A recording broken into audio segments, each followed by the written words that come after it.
Bismillahirrahmanirrahim. Assalamualaikum warahmatullahi wabarakatuh.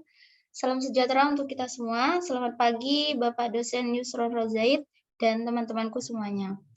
Pertama-tama marilah kita panjatkan puji dan syukur atas kehadiran Allah Subhanahu wa taala yang mana telah melimpahkan rahmat serta hidayahnya kepada kita semua. Sehingga pada pagi hari ini kita masih bisa melaksanakan kuliah meskipun melalui Zoom. Yang kedua, salawat serta salam tetap tercurah limpahkan untuk junjungan kita Nabi besar Muhammad SAW.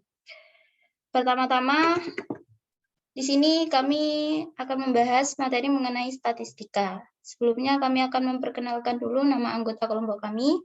Saya Intan Siti Agustin. Dan ada Faisal Abiyu Alwan Arifullah. Ada Kamelia Maulidatul Hasanah dan Afrilia Nurul Azizah. Baik, selanjutnya yaitu mengenai pengertian statistika yang akan dijelaskan oleh teman saya yaitu Faisal. Untuk Faisal dipersilahkan. Terima kasih.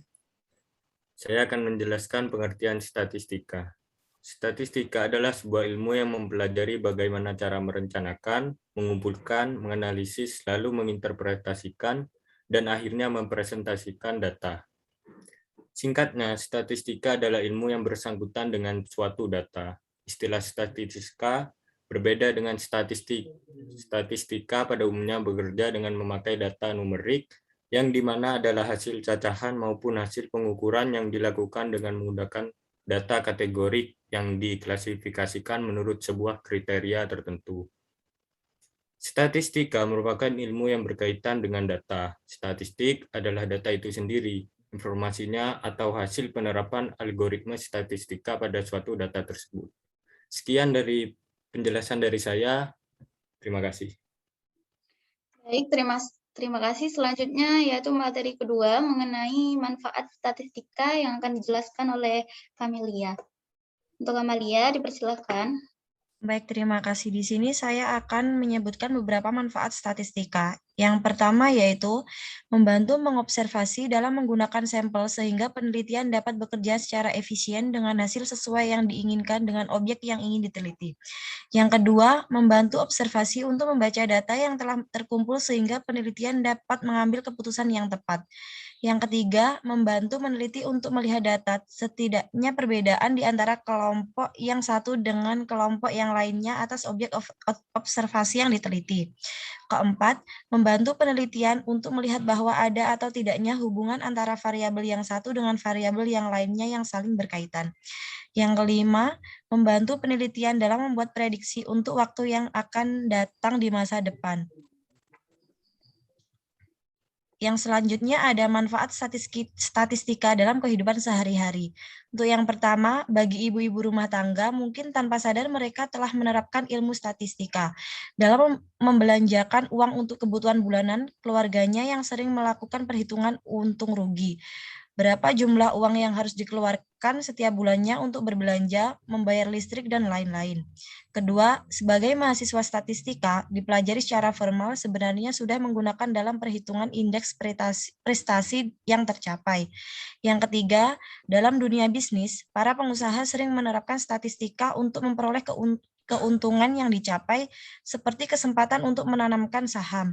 Dan yang terakhir, sedangkan dalam bidang industri, statistika sering digunakan untuk menentukan suatu keputusan. Contohnya berapa banyak jumlah produk yang harus diproduksi dalam sehari berdasarkan data histori perusahaan dan apakah perlu melakukan pengembangan produk atau menambah jenis produk, perlu atau tidaknya. Terima kasih.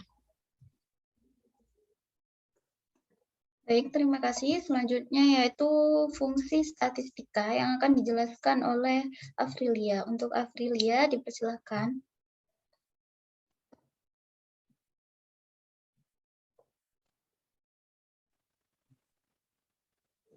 Baik, terima kasih. Di sini saya akan menjelaskan tentang fungsi statistika, di mana yang pertama, untuk mendeskripsi dan menerangkan data mengenai jumlah suatu populasi yang diselidiki.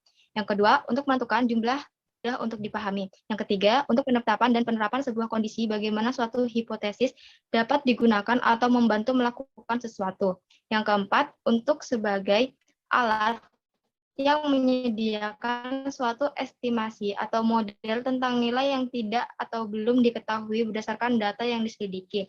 Sedangkan yang terakhir, untuk menyediakan suatu estimasi tentang akibat dari suatu hipotesis yang diterima yang nantinya akan digunakan sebagai dasar dalam membuat keputusan yang akan dijalankan atau menjadi patokan acuan. Sekian dari saya, terima kasih. Baik, selanjutnya yaitu mengenai jenis statistika. Nah, di sini jenis statistika ini dibagi menjadi 4. Yang pertama itu berdasarkan orientasi pembahasan, dan yang kedua berdasarkan fase dan tujuan analisis, dan yang ketiga berdasarkan asumsi distribusi populasi data, dan yang terakhir berdasarkan jumlah variabel terikat. Yang pertama yaitu berdasarkan orientasi pembahasan, ini dibagi menjadi 2. Yang pertama statistik matematika dan yang kedua statistik terapan. Statistik matematika ini merupakan satu di antara jenis statistik yang lebih mengedepankan pemahaman terhadap model, rumus-rumus, statistika secara matematika, teoris, penurunan konsep. Misalnya uji normalitas, analisis, regresi, galat, dan lain-lain.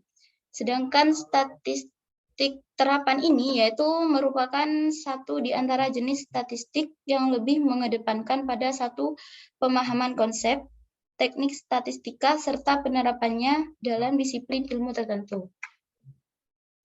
Selanjutnya berdasarkan fase dan tujuan analisis juga terbagi menjadi 2. Yang pertama yaitu statistik deskriptif, yaitu satu di antara bentuk statistik yang berhubungan dengan pengumpulan, pengolahan, analisis, dan penyalinan data tanpa adanya suatu kesimpulan secara umum. Jenis statistik ini umumnya dalam bentuk tabel, grafik, diagram, modus, dan lain-lain. Dan yang kedua itu statistik inferensial, yaitu satu di antara bentuk dari statistik yang prosesnya memungkinkan diambilnya kesimpulan secara umum terhadap data yang diolah. Yang ketiga, berdasarkan asumsi distribusi populasi data. Yang pertama yaitu statistik parametrik, yaitu merupakan suatu jenis statistik yang dilakukan berdasarkan model distribusi normal. Selanjutnya yaitu statistik non-parametrik, yaitu statistik yang dilakukan dengan metode distribusi bebas atau tidak berdasarkan pada suatu model distribusi normal. Yang terakhir, berdasarkan jumlah variabel terikat. Di sini ada 2 juga. Yang pertama yaitu statistik univariat, yaitu satu di antara jenis statistik yang hanya mempunyai satu variabel terikat. Sedangkan yang statistik multivariat yaitu suatu bentuk statistik yang mempunyai lebih dari satu variabel. Terima kasih. Di sini kami sudah menjelaskan semua materi mengenai hasil presentasi kami, diskusi kami. Sebelumnya kami mohon maaf jika ada kesalahan baik perkataan maupun perbuatan yang disengaja ataupun yang tidak disengaja. Kami akhiri presentasi hari ini. Terima kasih. Wassalamualaikum warahmatullahi wabarakatuh.